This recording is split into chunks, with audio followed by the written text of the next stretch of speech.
we are stuffing a whole pumpkin full of a savory bread pudding. It is a real showstopper and much easier than it sounds. So we want to remove the lid so that we can scoop out the seeds and make room for our delicious bread pudding. I usually like to go about midway between where the stem is and the edge. Using even a child's craft knife or any kind of a serrated blade is going to make this much easier and much safer. And voila, out comes the cap. Now I'm going to scoop out my seeds and the gloppy, stringy stuff that holds the seeds in place because we're going to use them later. Now you can discard these if you want to, but you're throwing away a great part of a pumpkin, which is home toasted pumpkin seeds. We'll talk about that later. Now I'm going to take a pinch of salt and a little pepper and just season the inside of my pumpkin. Next step is to make the delicious filling. So now I'm going to prepare the delicious bread pudding that is going to cook inside our pumpkin. What I have right here is some bread, a good crusty bread like sourdough or an Italian bread in a custard that is nothing more than some half and half, a couple of eggs, fresh thyme, fresh sage, a little whole grain mustard, salt and pepper. You're going to stir that together and let it sit and soak while you get everything else ready. So I'm using leeks in this filling. That is one of my favorite vegetables in the onion family because it is delicate and sweet and goes perfectly with these flavors. Put the leek on a cutting board and then go to where it starts turning from very dark green to a little bit of a paler green. And you're going to take your knife and you're going to try to cut. And if there is any resistance, it means the leek is still tough and you want to move your blade down about 1/2 inch. Move toward the root in 1/2 inch increments till suddenly your knife will sail right through. Now from the other end, you're going to cut off these rootlets.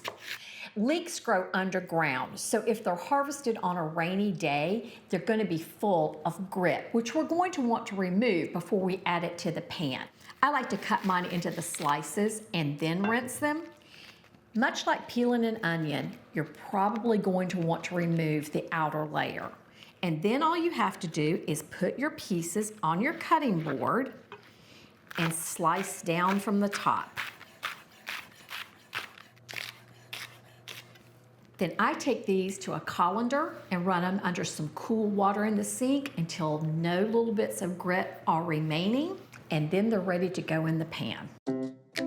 I like to use a variety of fresh mushrooms in this filling, particularly shiitakes. They have great flavor and they're going to have a good texture when they cook inside the pudding. So the first step is to just take off the stem.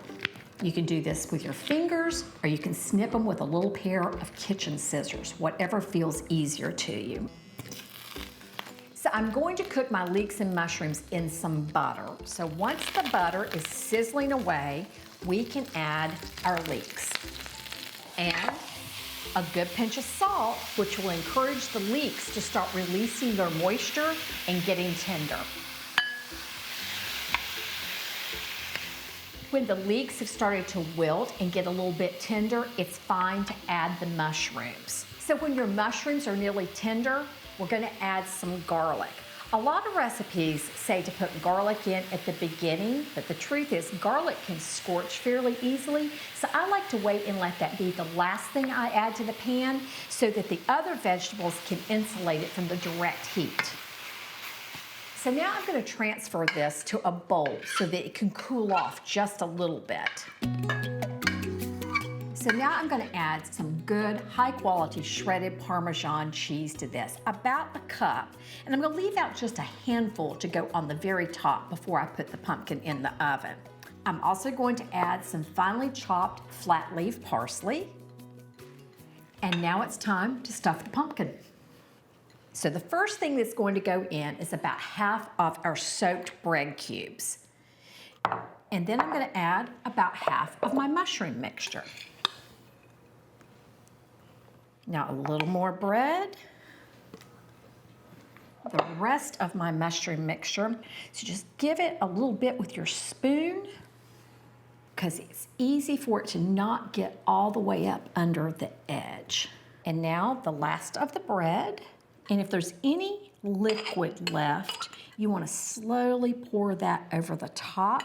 That little bit of cheese I left, I'm going to let it go on top now. We're going to replace the lid. And the last thing we're going to do is to take a little bit of oil and just gently moisten the outside. This is going to help the pumpkin look beautiful as it roasts. I like to cover the pumpkin with aluminum foil for the first half of its baking to hold in a little bit of moisture so it can start turning tender.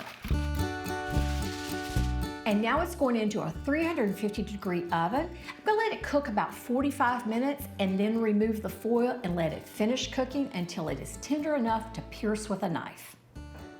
So look at this gorgeous pumpkin. I love to take it straight to the table and serve it rather dramatically. You're gonna wanna let it rest 20 or 30 minutes before you do that, and then you have choices. Whatever you like, as long as your proportions are more or less the same, you can make this dish over and over and it will feel fresh and appealing every time.